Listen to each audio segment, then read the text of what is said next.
இப்போ நம்ம பார்க்கக்கூடியது நம்ம வீட்டில் விளைஞ்ச அன்னாசி பழம்தான். என்னதான் நம்ம கடையில் காசு கொடுத்து பழங்களை வாங்கினாலும் நம்ம வீட்டில் விளைஞ்ச பழம்னா அதுக்கு ஸ்பெஷல் தானேங்க.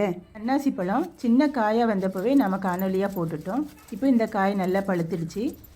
நம்ம பார்க்க முடியுது இல்லையா, அந்த பச்சையும் மஞ்சளுமா கலந்து காணப்படுது. ஸோ இதை இப்போவே வெட்டி எடுத்துட்டோம்.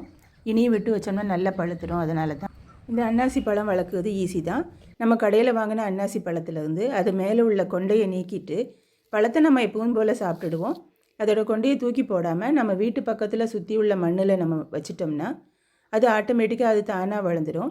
இப்படி தான் நாங்களும் அது போல் தான் செய்தோம்.